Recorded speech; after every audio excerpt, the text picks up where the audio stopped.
A couple of questions, John, and if you have any questions for these great restaurateurs, please ask. Oh, well, Mr. President, first a question for you. Attorney General Barr says he is unlikely to have any criminal investigation of either Barack Obama or Joe Biden. You've been talking about what you call the greatest political crime in American history. What do you think of Mr. Barr's decision here? Well, I think if it was me, they would do it. I think for them, maybe they're not going to. I don't know. I'm surprised because Obama knew everything that was happening. I don't think Obama knows where he is in a lot of ways. I saw his statements the other day, and I think that, frankly, they weren't very good. It's President Obama.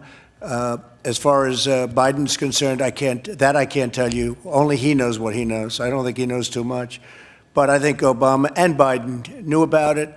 They were participants, but so I'm a little surprised by that statement. I don't think he said it quite the way you said it. I think he said, as of this moment, I guess.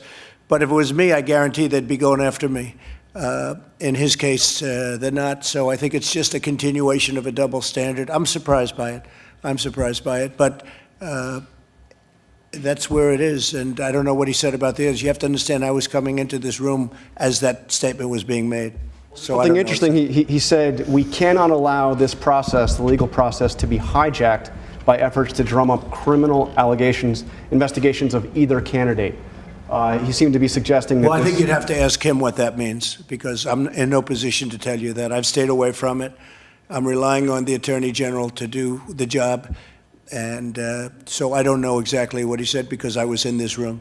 Would you be disappointed if there is no criminal investigation of Biden or Obama? I don't say disappointed or not, but I have no doubt that they were involved in this hoax, one of the worst things ever to befall this country in terms of political scandal. I have absolutely no doubt that Obama and Biden were involved. And as to whether or not it was criminal, I would think it would be very serious, very, very serious. It was a takedown of a president, regardless of me. It happened to be me. And in my opinion, it was an illegal takedown. But I'm going to let the Attorney General make all of those decisions. I've stayed out of it because it's the appropriate thing to do. I wouldn't have to stay out of it, as you know, but I've decided to stay out of it.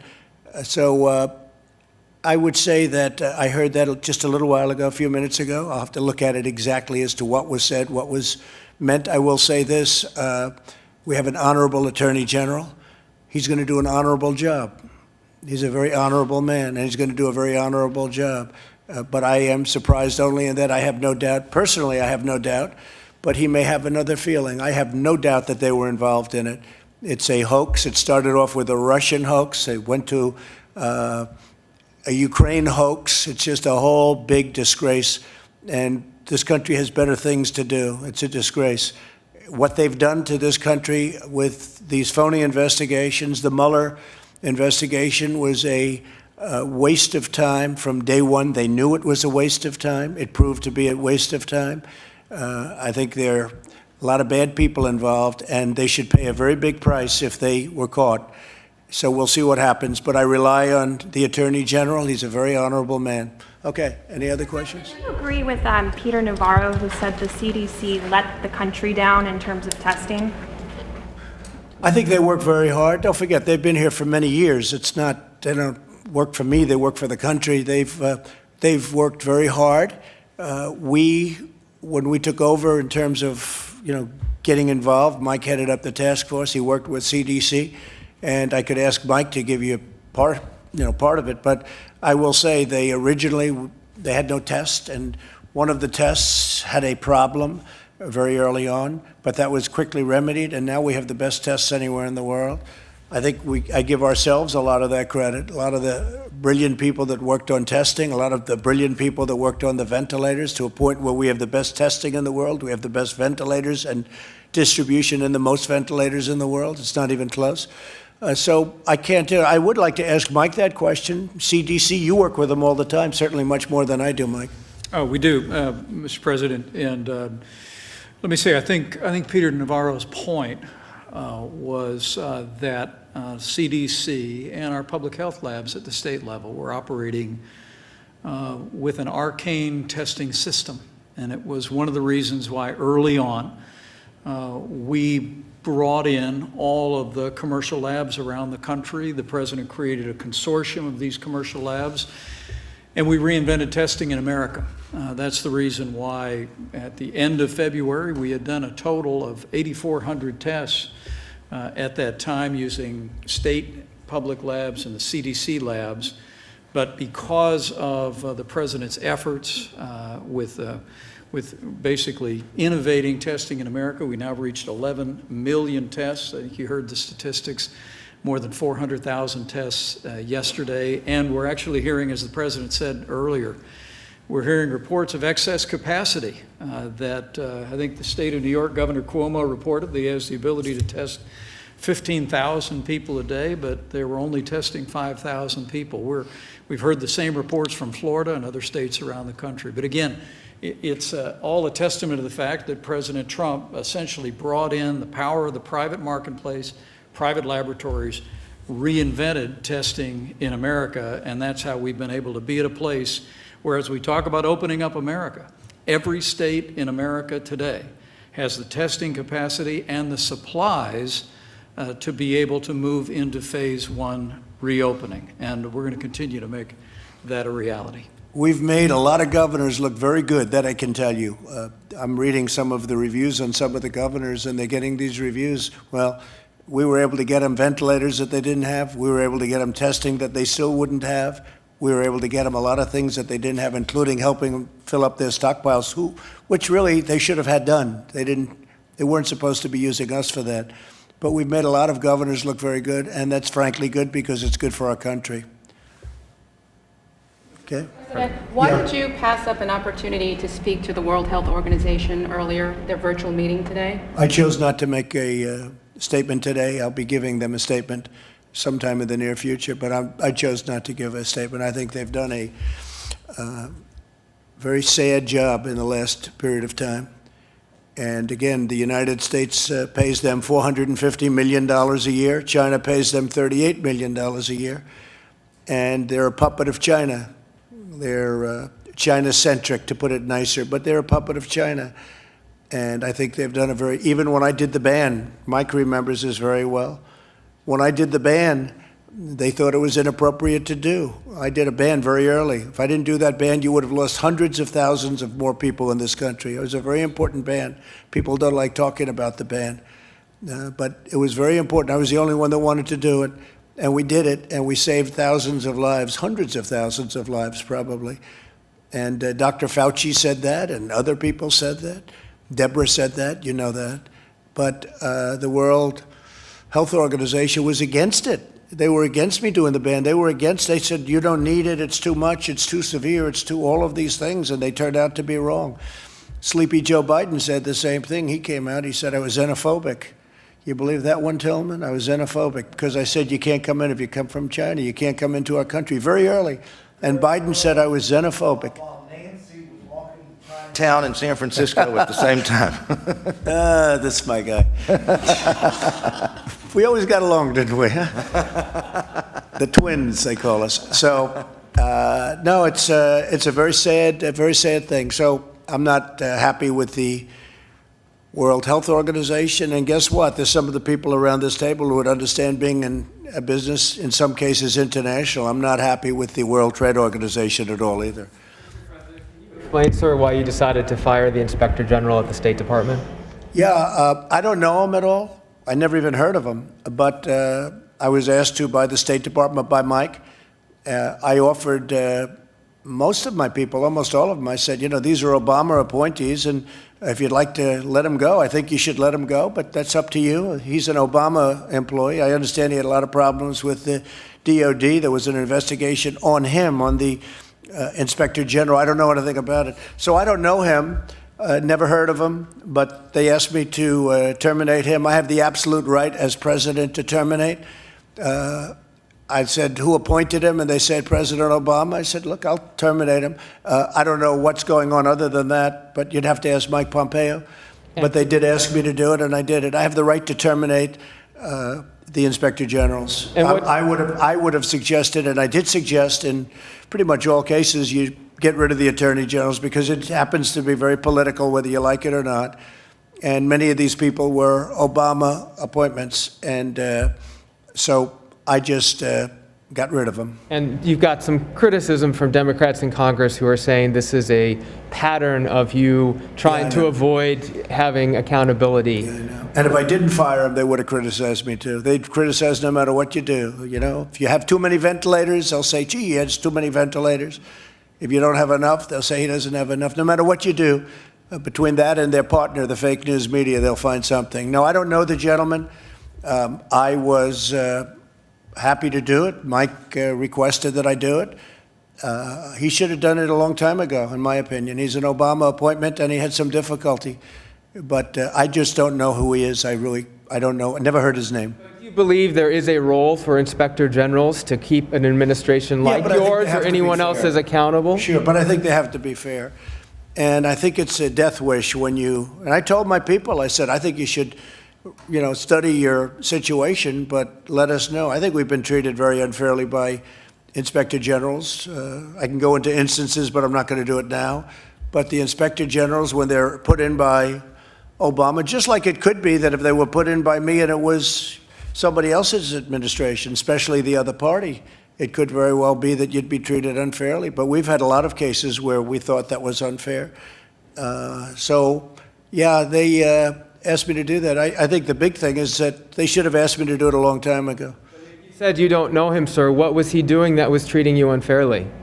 I don't know. I don't know anything about him. I don't know anything about him other than the State Department and Mike in particular. I guess they weren't happy with the job he's doing or something. So because it's my right to do it, I said, sure, I'll do it. I've gotten rid of a lot of inspector generals. Every president has. I think every president has gotten rid of probably more than I have. A lot of our people kept the Obama inspector general. And I think generally speaking, that's not a good thing to do, but they've kept him.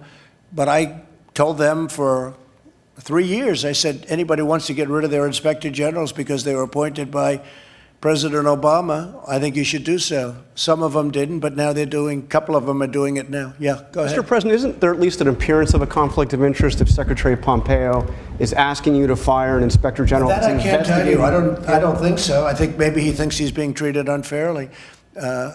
Again, he asked me if that would be possible. I said, I'll do that, sure. I think it should have been done a long time ago, frankly. And this is a man that has had some controversy, this inspector general. But so again, I don't know anything. I haven't even read much about him. I see that it's a little bit of a story, not much of a story, because everybody agrees that I have the absolute right to fire the inspector generals. I think they should have done it a long time ago. Yes, please. Mr. President, some of these executives today told you they expect the recovery to be a little bumpy, it could take a little while. Are you forecasting a faster bounce back? I think they're forecasting a very fast bounce back. I mean, I see great optimism. These are big restaurant people that are really up on the business. They're very successful. They've been very successful. They'll be, I think, even more successful again, especially if we get deductibility. And I really enjoyed this. This was a long meeting for me. Normally I wouldn't say at a meeting this long, Tillman, but I liked hearing about your great basketball team. I didn't know those guys got paid $40. I thought they made $25. That's interesting. For the record, my casino in Louisiana opened up today, and it opened up extremely, extremely busy in Louisiana. So that's good to know that people are coming out. So that's great. What you do works. I've watched you for a long time, and what you do works. We're very proud of you. I appreciate it. Great job. Sir, you sounded genuinely surprised about this PPP extension proposal. Why was I surprised? You mean that they'd ask for it? Why would I be surprised? You sounded surprised that Of course they did ask for referred it. that over the... Surprised that's all they asked for, actually. I know too many of these people. I'm surprised that's all they asked for. No, I think what they're asking for is very reasonable, Steve. I mean, we're going to have to go and get it approved. And again, we've saved and we'll continue to save the restaurant business. And ultimately, we'll be paid back many, many times because they pay a lot of taxes. And they create tremendous numbers of jobs. Think of that, 650,000 restaurants. Who would think that's even possible? You made a final decision to fully defund our contribution to the WHO going forward? Well, I have a concept because we paid $450,000, and somebody came out because we have different ideas, One was that, I could ask these brilliant people. So we help fund the World Health Organization. We use it like everyone else does. They gave us a lot of very bad advice, terrible advice. They were wrong so much, always on the side of China. China paid $40 million last year, and we've been paying $450 million a year for many years. Somehow that doesn't work out too well. So I was thinking about bringing our 450 down to 40. And some people thought that was too much. So we're going to make a decision fairly soon. But I think it's very unfair when we're paying 450. For many, many years, we've been paying 300, 400, 450, almost 500 sometimes. And we're not treated right. And we're not treated by World Trade. We're not treated right either, the World Trade Organization. China there is considered a developing nation. If you're a developing nation, you get massive tax advantages and other advantages. Well, I want the United States to be a developing nation then, okay? We should get the same advantages as China gets. Why should China get advantages over the United States? Because they got somebody to say they're a developing nation. And so that's under review also. Secretary Pompeo was reportedly under investigation both for having staffers do personal errands like walking his dog and picking up his dry cleaning, and concerns that he may have subverted the will of Congress with Saudi deals with Saudi arms deals. Are you concerned that he may have made this request to avoid an investigation? Well, I don't know anything about it. I heard about it at the same time maybe you heard about it. I don't know anything about it. You mean he's under investigation because he had somebody walk his dog from the government? I don't know. Doesn't sound, I don't think it sounds like that important. You have a man that's supposed to be, and he's a brilliant guy, #1 at West Point, #1 at Harvard, I believe, Harvard Law School or close. But he was #1 at West Point, #1 at Harvard Law School, or very close to #1. And they're bothered because he's having somebody walk his dog, as you're telling me. I didn't know that. I didn't hear that. I didn't know about an investigation. But this is what you get with the Democrats. Here's a man supposed to be negotiating war and peace with major, major countries, with weaponry like the world has never seen before. And the Democrats and the fake news media, they're interested in a man who's walking their dog, and maybe he's busy. And maybe he's negotiating with Kim Jong-un, okay, about nuclear weapons, so that he'd say, please, could you walk my dog? Do you mind walking my dog? I'm talking to Kim Jong-un, or I'm talking to President Xi about paying us for some of the damage they've caused to the world and to us. Please walk my dog. To who? A Secret Service person or somebody, right? I don't know. I think this country has a long way to go. The priorities are really screwed up when I read this. Now, I don't know anything about the investigation, but you just tell me about walking a dog and what'd you say, doing dishes? Saudi arms deals, sir. What Saudi arms deals? Explain. Congress passed a law to restrict sales to Saudi Arabia over certain arms out of concern over their use in the Yemeni crisis. So the question is whether Secretary Pompeo tried to subvert the deal with actions that he may have taken on. I don't think so. I think that when somebody pays us a fortune for, arms, we should get the deal done. I will tell you that. I don't know what you're talking about. I know this, that we have countries that want to buy our arms, and we make it so difficult for them that they end up going to Russia and China. And under my administration, if they're friendly countries, I try and make it as easy as possible. If they want to buy our fighter jets and if they want to give us billions and billions of dollars, and they have other alternatives, including China, Russia, and others, I think we should make it as easy as possible for them, and we should take the jobs and take the money because it's billions of dollars. And in past administrations, they waited so long that people wouldn't even want to do business with us. And one of the things that we've done, and we make the greatest equipment in the world by far, and especially now under this administration because we've upped the scale a lot, as you know, and we've bought a lot. We've totally rearmed our military, $1.5 trillion. But if somebody wants to give us billions of dollars to buy an airplane or a number of airplanes and missiles and all of the other things that we make better than anybody in the world, we should take the money and we should make the deals fast. I would certainly say that. Even if it leads to human rights. Why don't you take your mask off? Just for a second, please. Don't worry about Jeff. Jeff, why don't you move out of his way so he doesn't infect you, please? Sure. I don't want you to become infected. Even if it results in human rights abuses, that was Congress's concern with these Human rights? abuses. I don't know. That I don't know. I mean, you tell me something that I never heard of. Now you're talking about human rights abuses. You'll figure something out, I'm sure. Look, he's a high-quality person, Mike. He's a very high-quality, he's a very brilliant guy. And now I have you telling me about dog walking, washing dishes. And you know what? I'd rather have him on the phone with some world leader than have him wash dishes because maybe his wife isn't there or his kids are there. What are you telling me? It's terrible. It's so stupid. You know how stupid that sounds to the world? Unbelievable. Okay, yeah. Reaction to President Obama's speeches over the weekend? Look, I think he was an incompetent president. I think President Obama was one of the worst presidents in the history of our country. I think he was an incompetent president. I know what he left us. He left us a broken military. He left us a military that ISIS was all over the place, and I got rid of it. I knocked out 100% of the caliphate, and even you will admit that, John. And when I came in, it was a mess. But we had a broken military. We had a depleted military. We had little on the shelves, if you talk about pandemics. We had a country that was a mess. We were paying high taxes. We were paying, and outside of this artificial event that took place 2 months ago, and I'm going to build the country into stronger and better than it was even then. And it's already happening, and you can see it. You can see it today. Just take a look at the stock market. Look at what's going on. Look at the great numbers that are being called, and look at these medical companies calling in. And we're talking about more than one. So many things are happening. But I think President Obama was an incompetent president. He did a terrible job. And by the way, there was great division in our country with President Obama. You didn't see it as much, but there was tremendous division in our country. Okay. Acknowledge there's division now, too, right? I think we'll have great, yeah. Success brings. We had a great success going. Things were really going along, and then China gave us a wonderful gift, okay? And it wasn't pretty. It came out of China, just in case you had any questions, John. It came out of China, spread to Europe, but also came here.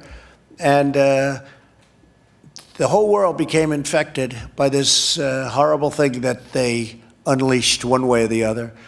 Not a good situation, not a good situation. I'm not a man that likes taking what happened to us, and it was totally preventable. They could have stopped it at the source. They knew it was happening. We wanted to go in. Others wanted to go in. They wouldn't let the world, as you know, they wouldn't let other countries go in. Other countries wanted to. World Health wanted to. In all fairness to World Health, they wouldn't let World Health in. And we're a part of World Health. They wouldn't let them in either. They could have stopped it at the source, and they chose not to. And yet, they stopped them from going to Wuhan into different parts of China. So you couldn't go into Beijing. What do you think of that, Tillman? You couldn't go into China, but I better not get you involved in the China thing. You got enough problems with. Restaurants in China are back, though. They are doing business. I'm asking an interesting guy that question. But seriously, look, they wouldn't let him into China, but they'd let him into Europe, and they'd let him into all over the world, including the United States. It's lucky I did the ban. That's all I can tell you. It's lucky I did the ban. Okay, how about one or two more? Yeah. How you're going to specifically make China be held responsible if... Well, I'm not going to tell you that question. Why would I tell you? Go ahead. Will they be held responsible? Will you take steps to hold China responsible? Should be held responsible for what they've done. They have hurt the world very, very badly. They've hurt themselves also, but they've hurt the world very, very badly. Yeah, they should be held responsible. Okay? You tweeted recently that this whole whistleblower racket needs to be looked at very closely, and it is causing great injustice. I had a fake whistleblower. And harm. Sure. I had a fake whistleblower originally. He was a faker because when he looked at he wrote down a conversation that was totally different from the conversation I actually had with the president of Ukraine. It was a fake whistleblower. And by the way, everybody knows who he is. He's a political operative. You know that. John knows who he is. You know him better than anybody, John, right? He's a faker, and he was a fake whistleblower, and it was a phony, disgraceful period of time, and we came out well. You know why we came out well? Because everyone recognized it for what it was, just a political witch hunt. But he was a fake whistleblower. he wrote a story that bore no resemblance to the conversation that I had with the president of Ukraine. Nothing whatsoever. And by the way, the inspector general, he went by the whistleblower. He didn't want to see the conversation that I had. When he saw the conversation that I had, he said, well, that bears no resemblance to what the whistleblower said. Why did he look first before he ran to Congress? He ran to Congress like he couldn't get there fast enough with a whistleblower report. But when they offered him to see the actual conversation, and we called the head of Ukraine, and we said, we'd like to expose the conversation that we had, if you don't mind. He said, what was wrong with that? That conversation, as I say, was perfect. It was a perfect conversation. Not a thing said wrong. That's why we had, other than half a vote from Romney, and Romney's, loser, but other than a half a vote we had from Romney, I got 52.5% to a half. In the House, we got 196 to nothing, 196 to nothing. The Republicans were so unified, not because they all liked me, but because they knew this was a horrible thing that happened. But he was a fake whistleblower. He reported on a conversation that didn't happen, just like Shifty Schiff. Shifty Schiff went up before Congress, and because he has immunity, in other words, you can't put him in jail if he lies, because they have immunity in the halls of Congress, in the Great Hall. So he made a statement that was totally different from what I said. You know that. 8 times quid pro quo. There were no quid pro quos, nothing, zero. 8 times, over and over again. And he made it as though that was the conversation. But he knew that wasn't the conversation I had. And any place else, he would have been thrown out of office and put in jail for what he did.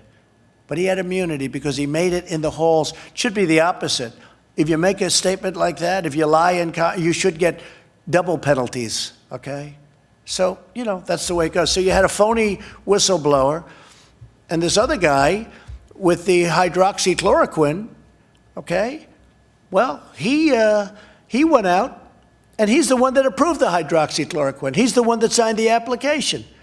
He also happens to be, if you look, see whether or not, I won't put it on me, I'll put it on you. See whether or not he was a big contributor to the Democrats. See whether or not he wanted the Democrats to win. No, there's a lot of bad things coming out about him. But you people don't want to write the news, But if you look, but he's the one that signed the application, the very important form. He signed it. Now, if he doesn't believe in it, why would he sign it? And a lot of good things have come out about the hydroxy. A lot of good things have come out. And you'd be surprised at how many people are taking it, especially the frontline workers, before you catch it. The frontline workers, many, many are taking it. I happen to be taking it. Hydroxychloroquine? I'm taking it, hydroxychloroquine. When? Right now, yeah. A couple of weeks ago, I started taking it. Because I think it's good. I've heard a lot of good stories. And if it's not good, I'll tell you right, I'm not going to get hurt by it. It's been around for 40 years for malaria, for lupus, for other things. I take it. Frontline workers take it. A lot of doctors take it. A lot of doctors take it. I take it. Now, I hope to not be able to take it soon because, I hope they come up with some answer. But I think people should be allowed to. I got a letter from a doctor the other day from Westchester, New York, around the area. He didn't want anything. He just said, sir, I have hundreds of patients, and I give them hydroxychloroquine. I give them the Z-Pak, which is zithromycin, and I give them zinc. And out of the hundreds of patients, many hundreds, over 300 patients, I haven't lost one. He said, please keep pressing that, sir. And if you look at that phony report that was put in, that report on the hydroxy was given to people that were in extraordinarily bad condition. Extraordinarily bad. People that were dying. No, I think for whatever it's worth, I take it. I would have told you that 3-4 days ago, but we never had a chance because you never asked me the question. Did the White House doctor recommend that you take that? Is that why you're taking it? Yeah, White House doctor. Didn't recommend. No, I asked him, what do you think? He said, well, if you'd like it. I said, yeah, I'd like it. I'd like to take it. A lot of people are taking it. A lot of frontline workers are taking hydroxychloroquine. A lot of I don't take it because, hey, people said, oh, maybe he owns the company. No, I don't own the company. You know what? I want the people of this nation to feel good. I don't want them being sick. And there's a very good chance that this has an impact, especially early on. But you look at frontline workers, you look at doctors and nurses, a lot of them are taking it as a preventative. And they're taking, totally unrelated, but they take the Z-Pak or the zithromycin for possible infection. Now, I haven't taken that other than an original dose because all you need, you don't have to take it simultaneously. But the zinc you do take. So I'm taking the two, the zinc and the hydroxy. And all I can tell you is, so far, I seem to be okay. Can you explain, sir, though, why you started taking it? Have you been exposed? Yeah, because, no, not at all. I just said that I've had so many letters from people, like the one I told you about. I got it last week. Would you like a copy of it? I'd love to give you. If you ask Molly, she'll give you a copy of it. But this is a doctor. He doesn't want anything. I don't know him, never heard of him. But he treats people that we're talking about. And he said out of hundreds of people that he's treated, he hasn't lost one. And he just wanted me to know about it. That's all. He wasn't saying, gee, could I have dinner with you, Mr. President? I'd like to come to the White House. But I've received many such letters. I've received a lot of positive letters. And it seems to have an impact. And maybe it does, maybe it doesn't. But if it doesn't, you're not going to get sick or die. This is a pill that's been used for a long time, for 30, 40 years on the malaria and on lupus too, and even on arthritis, I guess, from what I understand. So it's been heavily tested in terms of, I was just waiting to see your eyes light up when I said this, but, when I announced this. But yeah, I've taken it for about a week and a half now, and I'm still here. I'm still here. Can you explain, sir, though, what is the evidence that it has a preventative effect? Here we go. You ready? Here's my evidence. I get a lot of positive calls about it. The only negative I've heard was the study where they gave it, was it the VA, with, people that aren't big Trump fans gave it, and we've done the greatest job maybe of anything in the VA, because I got VA Choice and VA Accountability, both approved. Accountability, Tillman, is where you can fire bad people that work in the VA, that you couldn't fire them. We had thousands of people that were sadists, that were stealing, that were robbers, that were horrible people. They'd beat up our veterans. They couldn't do it in prime time, but they did it when they were sick. And we got accountability. Nobody thought you could get it because of the unions and civil service. I got it passed so that now you fire bad people in the VA. We got rid of tremendously bad people that should never have been there. But I also got, probably even more importantly, if you can say that, maybe not, VA Choice. So if you have to wait online for a doctor, you go outside, you have a private doctor, we pay the bill. We work out deals with doctors. We have pricing. So you go out, you pay the bill. And it was a great thing that we did. So we've done a great job with the VA, but they had a report come out. And the results of the report, it was a very unscientific report, by the way, but I get a lot of tremendously positive news on the hydroxy. And I say, hey, you know the expression I've used, John? What do you have to lose? Okay, what do you have to lose? So I have been taking it for about a week and a half. Every day? At some point, every day. I take a pill every day. At some point, I'll stop. What I'd like to do is I'd like to have the cure and or the vaccine, and that'll happen, I think, very soon. And you've had no symptoms, sir?